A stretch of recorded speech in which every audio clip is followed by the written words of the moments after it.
Hey guys, my name's Jordan and welcome back to my gaming channel named It's Game Productions, and as you can see we're back with the same game as before, continuing on. So if you haven't seen last episode where I start this game off, then be sure to do that. You can check it out. There will be an annotation somewhere on the screen right now.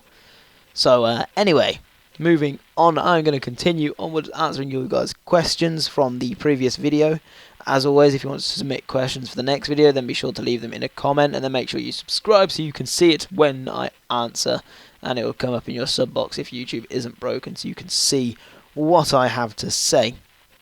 So anyway, I'll start answering the questions. So this one's from the Sandwich. He says, can you put together a gaming PC which can run next-gen games and Crisis and stuff within the price range of 350 to 450 for me? No, it might be difficult, but I'm not too great with computers at the moment. Right, I'm not entirely sure if you want about dollars or pounds there, so not entirely sure. I have a video on my channel. It's called Gaming PC to Destroy the Xbox One and PlayStation 4, which will be able to run next-gen games and Crisis and stuff for £400. So if you check that one out, that should be applicable to you. So yes, I can do that, but I can't build it. But there's so many tutorials on YouTube to build computers. I was actually talking to some friends today about building computers, and I was just telling them about how easy it is. It literally is Lego. When you think about it, it's probably about 9 to 10 essential components to build a computer, which you need to put together, and you can't put them in the wrong space, to be honest. You just have to make sure that you're not electrocuting them. So yeah, there we go. It is not that difficult to build a computer, I'm being brutally honest there. But anyway, yes, and then this next question is from MapleSauce97, and he says, what's better for gaming, an AMD quad-core A10 575M APU with a Radeon HD 8550G, or an Intel Core i7 3610QM with an NVIDIA GeForce GT 635M with 16GB of RAM, 2GB of dedicated GDDR3? You will be a lot better going with the Intel and GeForce option. So it's better performing graphics card anyway, plus you're getting a better performing processor, more RAM. I assume if they're the same price, then you really should be looking at going with the Intel option. The AMD option is reasonably good. It will be able to play games like Call of Duty and stuff like that, but Battlefield and things like that is really going to struggle. So yeah, I really would recommend that you look at getting the 635M. It's just my personal opinion, really. I mean, it's not going to be running everything on max settings. I hope you realise that. That's the only problem with laptops, is you can't. It's going to be a lot more expensive to be able to run things on maximum settings on a laptop than it is on a desktop. It's just the way the cookie crumbles, unfortunately. But that will be able to play games like Battlefield, probably on cross of low and medium settings. So yeah, that's probably going to be the best option for you. Mr. Man Games 110 says, hey, would an NVIDIA GeForce GT 740M graphics card work for Battlefield 4? I'm guessing that means. And he says, also, my parents are divorced and I spend equal time with both. Should I get a laptop or a desktop? A GT 740M would probably work on low settings. Of course, it's all speculation at the moment because we do not know how difficult Battlefield 4 is going to be to run. It should work on low to medium settings, probably. Not entirely sure. And with the laptop or desktop question, if you don't mind spending half of your time without games, I would really recommend that you go and get a desktop, just because the amount of performance you can get for the price is just exponentially bigger than what you can get with a laptop. It's just so much more worth it while getting a desktop than a laptop, just for the extra performance you get and the ability to play next-gen games and stuff. So yeah, because laptops do tend to ramp up in price massively when you start getting into ones with really good dedicated cards and things like that. So yeah, if you could get a desktop, it's just whether you're willing to sacrifice playing games 100% of the time to, just for the better frame rates, really. I have a question. This is from the Lolling Skull. He says, question for next video. I'm going to build a budget gaming PC, and should I get a 7770x2 Crossfire, 7870 or GTX 760? PS, your channel is beast. Thank you, Lolling Skull. That means a lot to me. I would definitely not go with the 7770 times 2 Crossfire, so it would be a toss-up between the GTX 760 or the 7870. Now, the GTX 760 is slightly higher performing in most cases than the 7870, but the thing you have to take into account with the 7870 is the fact that it does come with a lot of free games through the AMD Never Settle bundle. So yeah, you just have to think whether it's worth. It's marginal. I think it's about 10-15% difference. It's not a massive difference in frame rates between the 7870 and the Nvidia card. But you do get those extra awesome games. And look at that knifing fail. It really did not go well. I'm a mole rat, says just built my PC, not playing anything yet, need to install games, and I took your advice with grounding myself. Well done. It's probably the only way you can mess up building a PC is if you forget to ground yourself, or if you bend pins on the processor or something like that. But yeah, I'm glad you got it all built and working. See, it's easy. It's not difficult at all. Comment so that whoever it was who was wondering about building a PC, the sandwich knows it's easy to build a PC. Yeah, let him know. So yeah, good job. Welcome to the PC Gaming Master Race, I suppose. This is from Mr. Murdnerd. He says, question, do you think cross-platform play will ever occur in a way that is balanced? By cross-platform play, means like playing with Xbox, PlayStation 4 and PC players all playing at the same server sort of thing, doesn't it? To be honest, no.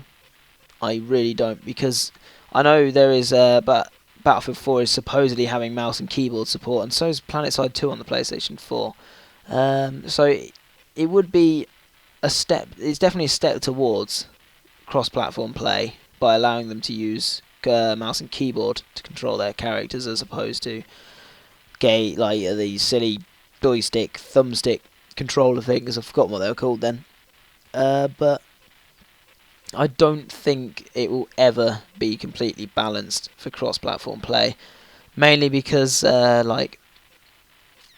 actually quite a difficult question if you think about it, because the PlayStation 4 is going to have 60 frames a second on Battlefield, so that really would contribute towards cross-platform play. Obviously, you are playing it at 720p instead of 1080. Look how many enemies there were around there. I got absolutely dominated. But yeah, it's just like a sort of thing to say, talk about, really. I don't know. I personally don't think it will ever happen, just due to the fact that console players, the reason they play console is because they want to sit back on a couch with a controller. I mean, that's just the mentality that console players have. They just want to sit back on the couch with a controller and do absolutely nothing competitive, really, at all, I suppose is the best way to put it. Whereas PC players are sitting there right up next to the screen with their keyboard and mouse and are doing a lot of, I don't know. It's just I think it's a different mentality between PC and console players, especially reinforced by the controller and the aim assist and such. So yeah, that's probably what I would say about it in total. Banana Starfish Gaming says, I want your opinion on my laptop. It will run Battlefield 4 at least okay. He's got an i7 with quad core, 2.2 GHz, 6 GB of RAM, and a GT 720M. And he says he can run Battlefield 3 perfectly fine on high. If you are happy with Battlefield 3 running on high as it is on your laptop, then Battlefield 4 will probably run pretty well for you as well. If that is the case, I mean, I'm not sure what frames you're getting exactly, but if you are fine with it running on high, with Battlefield 3 on high, then you'll probably easily be able to run Battlefield 4 on medium or low settings, really easily, possibly even on high. So yeah, if that's the sort of thing you're happy with, then yeah, it should be fine. Next question, comment, I think it is, from Extalantica is, if you do the pistol challenge, try doing it by unlocking the Silent Hunter dog tag assignment. I don't remember the pistol you have to use, but I found it so horrible. I am going to do that then.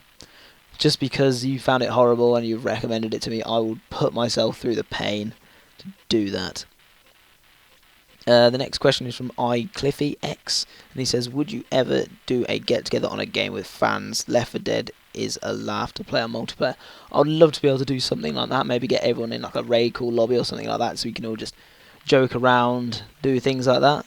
Yeah, it would really be a nice thing to do. Maybe do it on stream. I always keep on talking about doing things on stream, but I just don't have the time and resources to start doing regular streams or anything like that at the moment. So yeah, it's definitely something I really want to do in the future. I'm just not sure what to do. So the next question is from Moto Chip. He says, "Hey, I recently bought me a gaming PC after playing consoles for years, and I admit it's a real change and a lot of fun. I bought BF3 straight away with it, but have you got any like good starter type games and or tips on PC gaming?" Um, for starter games, I'd really recommend the sort of games which like will get your accuracy up, sort of thing. So if you're playing, maybe good game to play is just trying to think now. Counter Strike. Counter Strike is a good game. Counter Strike Global Offensive is a really good game to get in to practice your aim. It really does work with your like reflexes and your accuracy with the mouse. And it's probably the one game I'd recommend to actually sort of dial your sensitivity in and get it like perfect. And then you can use that to apply the same sensitivity in every game by measuring how many inches you move your mouse to do a 180-degree turn in the game. And then once you get it, the sensitivity the same across all games, you're going to find aiming a lot easier. So yeah, Counter-Strike Global Offensive is like a big recommendation for me, especially since Global Offensive has matchmaking in it, which means you don't join a server to find out it's a load of pro players and you do like 0 kills and 500 deaths or something like that, because that just gets you down really. But Global Offensive has some pretty fun game modes as well. It's got Arms Race, which is a bit like the forgotten the name now. It's been a while since I last played Call of Duty. Basically, every time you get a kill, 2 kills with a weapon, you level up to the next weapon or something along those lines.